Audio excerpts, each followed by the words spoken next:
Good morning and welcome to 5 Minutes a Day with God, and welcome to Friday.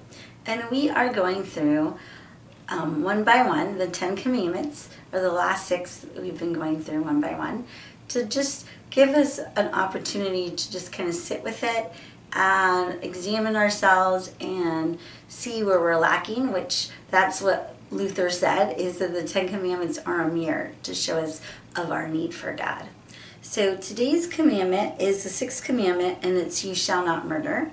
Let's look at Exodus 20, verse 13. And it's you shall not murder. So very easy, one sentence. No, there's no stipulations, and no maybe this, maybe that, but you shall not murder.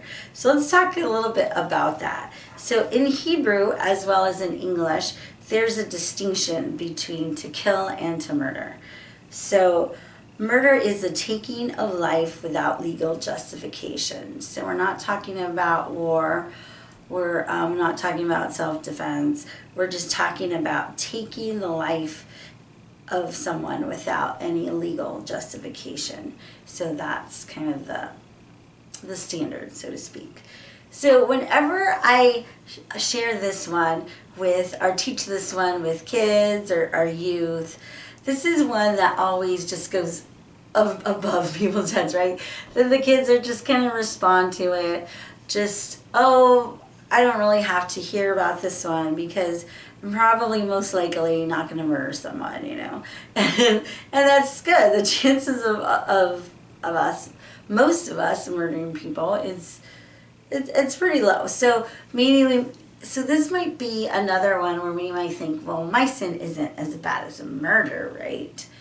And the little sin I do, or the little white lie, or the little cheating, or whatever I do, it's not comparison to murder, so I'm okay. But again, the standard is that all sin is sin, and we all fallen short of the glory of God. So there isn't big sins or little sins. It's all sin. We can't approach God with our sin. Of course, the consequences can be different, right? Someone murders someone, the consequence of that's going to be different than someone who cheated. But also, I want us to look at what the New Testament addresses this as well. So Jesus explained this.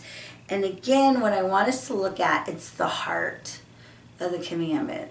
Because lots of times when you look at rules or when you look at laws, people try to, how can I get around this, right? How can I go right to the very end without falling over and still keep this commandment?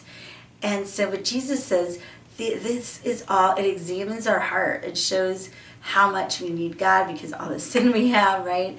And so that's what it's about. It's about self-examination. So what he says in Matthew 5, 21 through 26, and I encourage you to read it on your own, it says that this also prohibits us from hating someone else. And so if we have hatred in our hearts for someone, we are just as guilty as breaking this command. And so in that culture, that was huge, right? They're like, what? I could understand not murdering someone, but to not hate someone. And you have to remember, they were being oppressed again by the Romans, right? And so there was a lot of hatred, especially on certain laws, the tax collectors who were stealing from them basically and causing them to be in poverty in some ways. And so there's just all these things that were going on during that culture, and there was racism, and which still happens now, right? But there was all this justification where I could hate this person, and Jesus says, no, you can't hate that person. If you hate this person, it's like you would murder them. And can you imagine them listening to Jesus going, what? What? This is just earth-shattering, right? Because if we're honest, we like to dislike people that we don't like. We like to have that grudge and feel like, oh, I don't have to like them because they did this to me. And I know some of you have been hurt deeply by others. And I don't want to say this lightly because I know some of you have been abused who might be listening to this.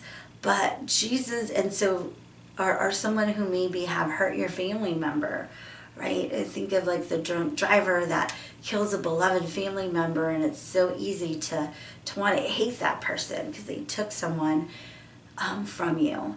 But Jesus is very clear. We, as Christ followers, we are to be different than the world. And the world justifies hate. They said it's okay to hate someone that even has a different skin color than you, different class than you, different socioeconomic class, or lives in a different part of the world. It's okay to do that. And it's definitely okay to hate someone who has hurt you. But again, Jesus' teachings are to set us apart from the world. And so Jesus says that we are to forgive and we are to release that hatred. And again, this shows us of our need for God, because without the power of the Holy Spirit, it is impossible to forgive those who have hurt us, who have wronged us, who have abused us. And so it's only through the power of the Holy Spirit. So I hope that this is convicting to you, but also a reminder of what we have access to because of the dwelling of the Holy Spirit in us. Have a good day, and see you next week. And remember, 5 minutes in the Word can change your life.